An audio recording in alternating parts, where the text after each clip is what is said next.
Rain hammered the New York pavement like 1,000 restless fingers, and the city's glow flickered in the storm as if the lights themselves were afraid.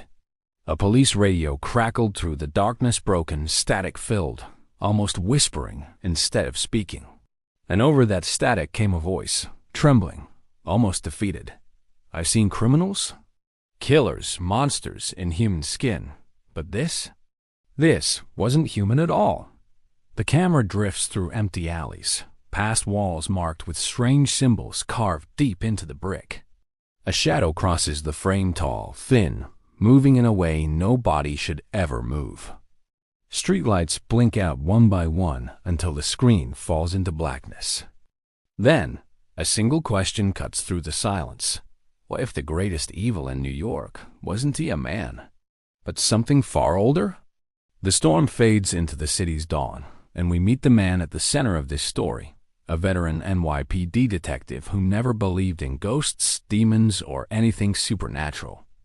To him, everything had a motive, a fingerprint, a suspect. He had solved cases other detectives walked away from, earned respect from every corner of the force, and built a reputation on logic and evidence. But all that certainty began to unravel the night he walked into an apartment in Harlem and found burn marks spiraling across the floor like a ritual gone wrong. He didn't know it yet, but that single step into the dark would pull him into the most frightening investigation of his life. As the city woke up, oblivious to the creature watching from its alleys, the detective began to realize that this wasn't just another case. Witnesses described a figure that shouldn't exist. Cameras glitched whenever it appeared, and every location connected to the case held the same impossible symbol. Slowly, uncomfortably, he became the one cop who could no longer explain everything with reason. And the deeper he went, the more it felt like something was watching him back. This is where his transformation began, and where New York's most unsettling legend was born. The story of the cop who dared to hunt something not entirely human. New York was loud, alive, and restless, just as it always had been. But beneath the glow of neon lights and taxi horns, there were corners of the city that most people never noticed. Places where the street lamps flickered for no reason, where shadows seemed to move even when nothing stood nearby. It was here, in these forgotten pockets between skyscrapers, that something began to stir. People whispered about strange sightings, tall figures in alleys, voices echoing from empty tunnels, and symbols that appeared overnight on brick walls. Most chalked it up to graffiti, pranks, or the city's endless imagination. But some, just a quiet few, felt that something was wrong. Our story begins with Detective Marcus Hale, a seasoned NYPD officer who lived by facts, not fantasies. He had spent nearly 2 decades working some of the toughest cases in the city, and he didn't scare easily. But even he couldn't shake the odd feeling that had settled over New York in recent weeks. There were too many missing person reports, too many unexplained disturbances, too many witnesses describing the exact same impossible thing, a shadow with no source. One night, as Marcus walked down a dimly lit side street near Harlem, he noticed a symbol carved into the wall, sharp, curved lines intersecting in a pattern he had never seen. A chill ran through him, though he couldn't explain why. Something in the air felt heavy, as if the city itself was holding its breath. And far down the alley, just out of the corner of his eye, he thought he saw a tall, thin silhouette step behind a dumpster and vanish. When he approached and found nothing there, he shook it off and kept walking. But deep down, Marcus knew that something had just begun, something the city wasn't ready for. The first case came in on a Tuesday morning. A family in Harlem reported that their son, James Rowan, had vanished from his bedroom during the night. No forced entry, no signs of struggle, no footprints, nothing. Detectives searched the apartment top to bottom, checked every camera in the building, and questioned neighbors.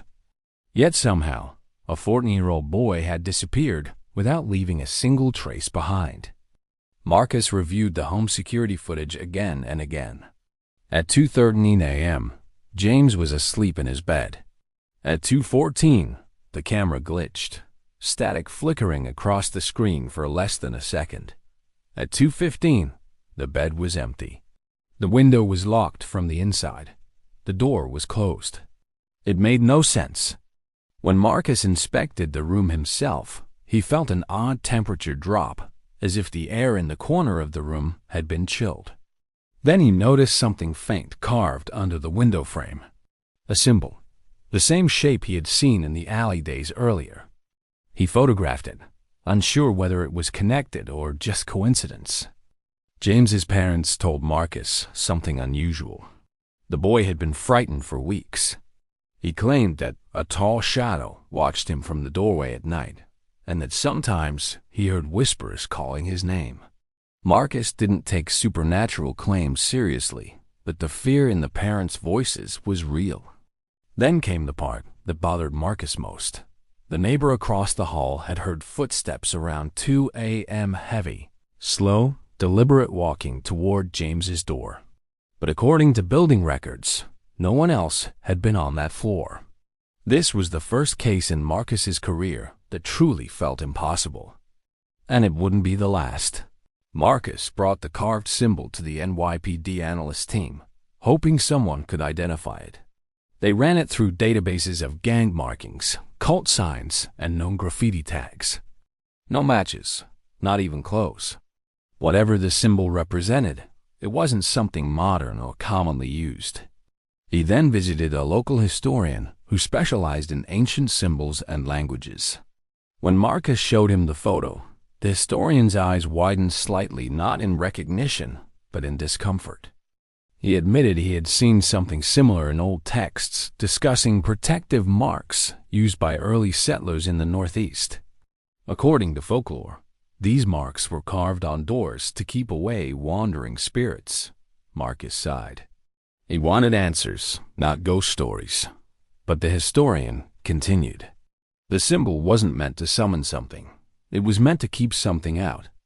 Later that week, 2 more missing person reports surfaced in different boroughs. One in Queens, one in the Bronx. Completely unrelated victims.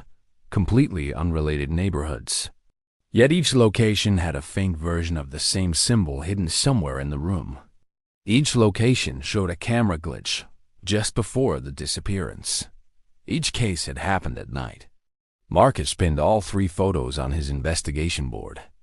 The patterns were forming, whether he wanted to admit it or not. And as he studied the symbols, he noticed something new. They weren't identical. Each had small variations, as if someone was drawing them from memory or rushing to finish before being interrupted. The historian contacted Marcus again that night and warned him not to ignore the symbols. Someone is warding off a presence, he said. Not a person, not an animal. Something older. Marcus didn't believe in legends, but he believed in patterns. And these patterns were leading him somewhere dark. Marcus's next lead came from an unexpected source, an 8-year-old boy named Daniel living in a Bronx apartment. His mother reported that Daniel had been waking up screaming every night for almost a month. When asked what scared him, he always gave the same answer. The shadow man comes to my room. Marcus approached the interview carefully, knowing how impressionable children could be. But Daniel wasn't confused or exaggerating. He was terrified. He drew a picture for Marcus, a tall, stick-thin figure with hollow eyes and long, crooked fingers. The drawing looked eerily similar to descriptions from the previous missing person interviews. Then Daniel said something that made Marcus freeze. He stands in the corner first. Then he gets closer when the lights go out. Marcus checked Daniel's room. Everything seemed normal until he looked above the window frame. There, faintly etched into the wood, was the same symbol again. This time, though, something was different. The lines of the carving looked rushed, uneven, as if someone had carved it while trembling. Daniel's mother admitted she had not carved it. She hadn't even noticed it before today. Marcus placed his hand near the carving. The wood was too cold considering the apartment's temperature. Daniel tugged on Marcus's sleeve and whispered, "He doesn't like the symbol. That's why he talks to me instead. He says the symbol is broken now. Marcus felt a shiver crawl up his back. The boy's window led to a fire escape. When Marcus stepped outside, he noticed scratches along the metal railing long, straight marks, too far apart to be made by any normal hand. Something was stalking the city at night. Something children could sense before adults ever noticed. And it was getting bolder. The subway tunnels beneath New York stretched for miles, some abandoned decades ago. When an MTA worker reported strange noises echoing through an unused tunnel near Midtown, voices, footsteps, and something that sounded like crying, Marcus investigated. The worker had also found a fresh symbol painted on one of the tunnel walls. Marcus entered the tunnel with 2 officers. The air grew colder the deeper they went. Their flashlights flickered unpredictably. The tunnel should have been silent, but Marcus kept hearing faint taps like someone walking just out of reach. Then they found the first strange object, a small pile of burned candles arranged in a circle. Melted wax had pooled into shapes resembling distorted footprints.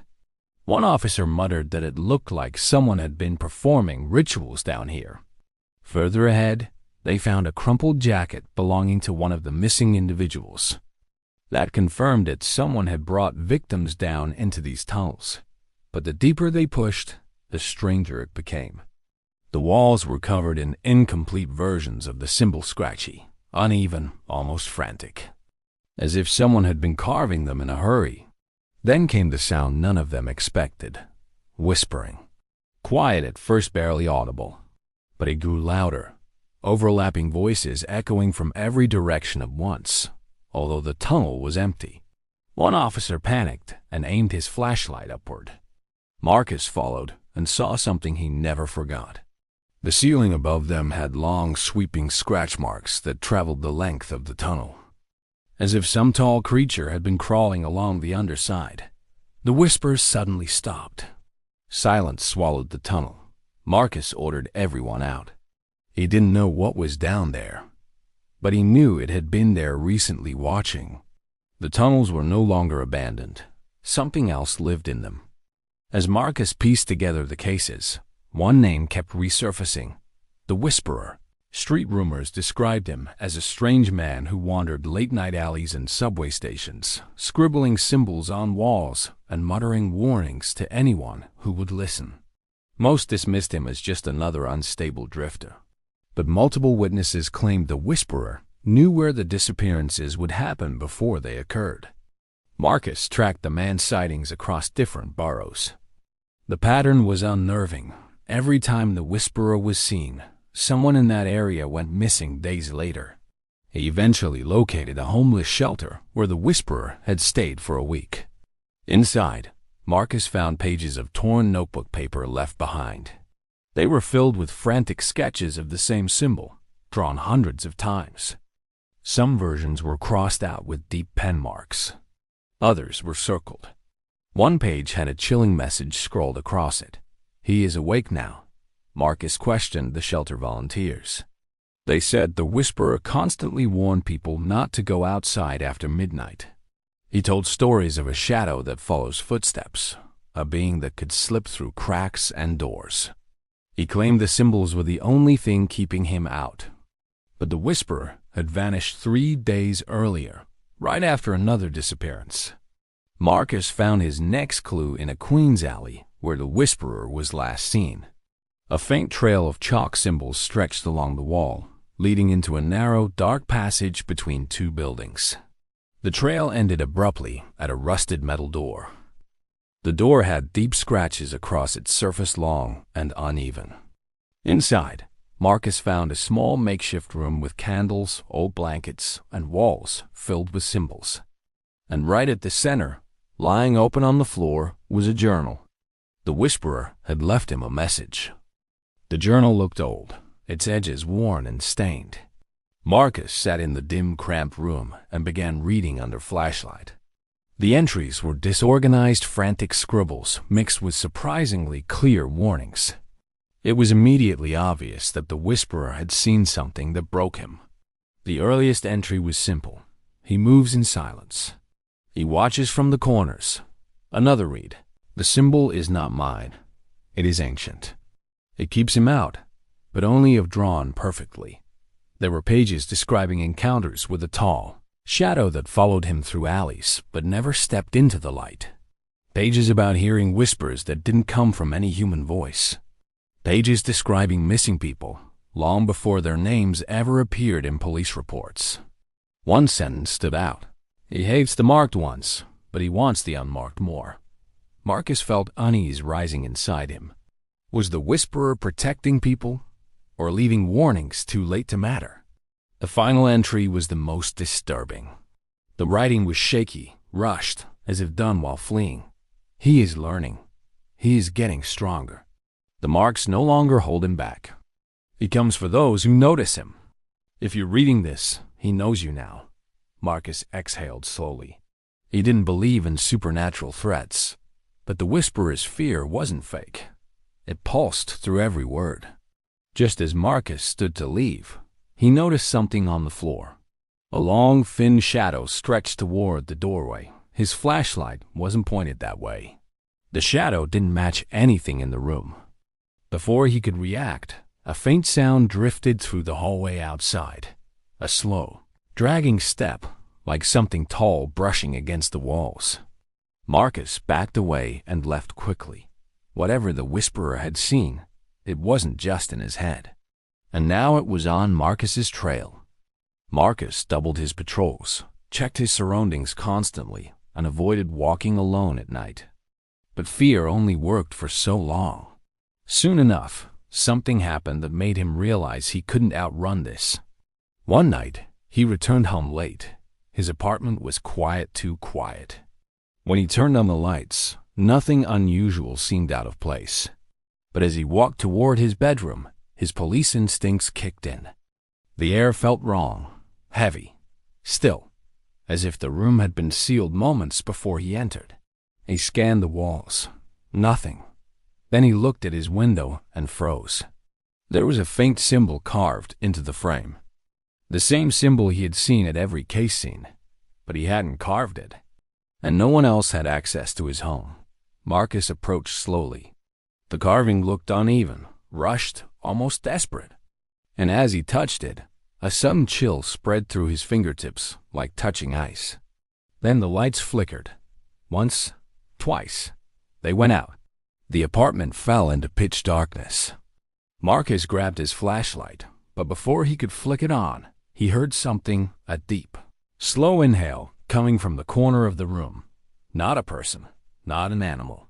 Something taller. The flashlight finally clicked on. The beam swept across the room and revealed nothing. The corner was empty, but the floor had fresh scratches, long and shallow, like something had been dragged across it. Marcus backed out of the room, heart pounding. He knew then that he wasn't just investigating a pattern. He was part of it now. The whisperer's warning echoed in his mind. If you notice him, he notices you. And Marcus had noticed too much. Marcus realized he couldn't keep running. The disappearances were increasing. The symbols were appearing more frequently. And the shadow, whatever it was becoming bolder, more confident, as if feeding off the fear it created. He went back to the historian, desperate for answers. This time, the historian admitted a truth he had avoided earlier. Legends spoke of a watcher of the threshold, a being that preyed on people who crossed into certain places, unprotected tunnels, alleys, abandoned structures. The symbols weren't spells, they were warnings, boundaries, and when the marks were incomplete, the watcher could slip through. Marcus asked how to stop it.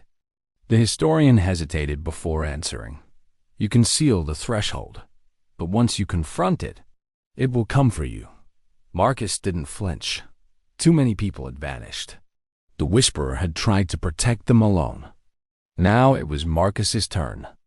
With the historian's help, he identified the oldest symbol site, a derelict warehouse in Brooklyn, long abandoned but still covered in markings carved decades ago. As Marcus entered, the air turned icy. The floor was covered in broken marks, half-carved, some smeared as if someone tried finishing them before being interrupted. He began carving the final symbol needed to seal the place. His hand shook not from fear, but from the sense that something was watching him. The shadows in the warehouse shifted, lengthened. Then he heard it, the slow, dragging footsteps he had heard in his own apartment. Marcus carved faster. Behind him, something tall moved through the dark, its outline just out of sight. The whispers began layered, echoing, cold. The final line of the symbol was nearly complete. Marcus didn't turn around. He finished the mark, and the entire warehouse shuddered as if the darkness itself had been slammed shut. When Marcus emerged from the warehouse, the sun was rising over Brooklyn. The cold weight that had followed him for weeks was gone. For the first time since the disappearances began, the city felt normal again. The historian later confirmed that the symbols had sealed the threshold. The watcher was trapped, or forced back into whatever place it had come from. Over the next month, the unexplained disappearances stopped. No more symbols appeared in apartments or alleyways. Witness reports of tall shadows vanished, and the subway tunnels returned to silence. Marcus didn't tell the NYPD everything. He filed the warehouse confrontation as a raid that disrupted a dangerous cult. The official report mentioned no shadows, no symbols, no supernatural threats. But those who worked closely with Marcus noticed the change in him. He was quieter now, more cautious. He checked corners a little longer than before. He avoided walking near dark alleyways at night. The whisperer was never found. Some believed he left the city once the danger passed. Others believed he had been one of the missing long before Marcus ever arrived. But Marcus kept the journal locked in his desk as a reminder of what he had seen and what he had survived. During a rare interview months later, Marcus was asked why he still carved small marks above his windows at home. He smiled faintly and avoided answering. But as the camera crew packed up, Marcus glanced outside his apartment window and noticed something that made his stomach drop. On a building across the street, where the morning sun cast long shadows, a single symbol had been freshly carved. New, clean, almost glowing.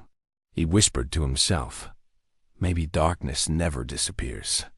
Maybe it just waits. And somewhere in the city, a shadow moved. As the city lights flicker back to life and New York settles into its usual rhythm, the truth hides just beneath the noise. Detective Marcus Hale walks the same streets he always has, but with eyes that have seen too much to ever look at the world the same way again. He knows that what he faced in those alleys and tunnels was real, not a legend, not a rumor, but a presence that stalked the forgotten corners of the city. And though he sealed the threshold that night in the warehouse, he also learned something far more unsettling. Threats like this don't vanish. They retreat. They wait. Life in New York moves forward. People laugh, commute, argue, chase dreams completely unaware of how close they came to something they could never understand. But Marcus carries that weight quietly, knowing the line between their world and something darker is thinner than anyone realizes. In every reflection, every shadow that stretches a little too far, every moment where the lights dim for no reason at all, he wonders, is it just a city? Or is something watching again? He never calls himself a hero. He never embraces the name the media whispered, the demon hunter of New York. To Marcus, he's simply a cop who followed a case too deep. But legends don't care what the truth is. And in neighborhoods where people once feared the shadow in their doorway, stories now spread about the officer who confronted it and survived. The screen fades to the quiet hum of the city. A final symbol appears, carved into a brick wall somewhere unseen. And as the narrator's voice returns one last time, the message is simple. Darkness never leaves forever. It only sleeps. And when it wakes, someone will have to face it again.